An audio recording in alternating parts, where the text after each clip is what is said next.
સુરતની સૌથી મોટી ઘડિયાળના પાર્ટ્સ ગાયબ થયા છે। ભેસ્તાનમાં નવીન ફ્લોરિંગ ગાર્ડમાં ઘડિયાળ મૂકવામાં આવી હતી। વર્ષ 2010માં ગુજરાતના સ્થાપના દિવસે આ ઘડિયાળને અહીંયા મૂકવામાં આવી હતી। 12 લાખના ખર્ચે બનાવવામાં આવી હતી આ સૌથી મોટી ઘડિયાળ। જો કે ઘડિયાળની જાળવણી કરવામાં મનપા સદંતર નિષ્ફળ નીવડ્યો છે। આપ જુઓ કેવી રીતે પાર્ટ્સ આ ઘડિયાળના અત્યારે ગાયબ થઈ ચૂક્યા છે। 12 લાખના ખર્ચે બનાવવામાં આવેલી સૌથી મોટી ઘડિયાળ। હું કોઈ સામાન્ય સ્થળ ઉપર ઊભો નથી, પરંતુ વિશ્વની સૌથી મોટી ઘડિયાળ જ્યાં મૂકવામાં આવી છે એ સ્થળ ઉપર હું ઊભો છું।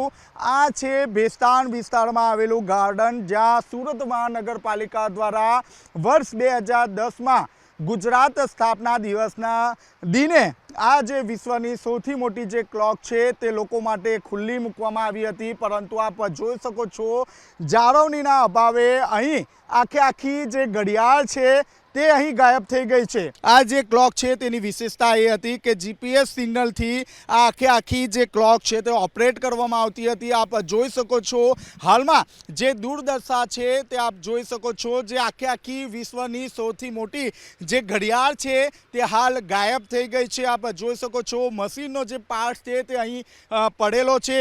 સુરત મહાનગરપાલિકા દ્વારા લોકોના ટેક્સના પૈસે અહીં સુવિધા તો ઊભી કરવામાં આવી હતી, પરંતુ તેની જે જાળવણી થવી જોઈએ તે જાળવણી અહીં કરવામાં આવી ન હતી। ફક્ત જે આંકડા છે તે આંકડા જ દેખાઈ રહ્યા છે, પરંતુ જે ઘડિયાળનું જે મશીન છે, ઘડિયાળના જે કાંટા છે તે ગાયબ થઈ ગયા છે। સૌપ્રથમ અહીં વર્ષ 2010માં જે રીતે આ વિશ્વની સૌથી મોટી ઘડિયાળ જ્યારે મૂકવામાં આવી હતી ત્યારે સુરત મહાનગરપાલિકાના જે પણ અધિકારીઓ હોય તે પોતાનો કોલર ઊંચો કરીને ફરી રહ્યા હતા, પરંતુ હાલમાં જે રીતે આ પરિસ્થિતિનું નિર્માણ થયું છે ત્યારબાદ જે અધિકારીઓ છે તે અધિકારીઓ ગાયબ થઈ ગયા છે। કેમેરામેન વિજય ભેસાણે સાથે ચેતન પટેલ, ઝી મીડિયા, સુરત।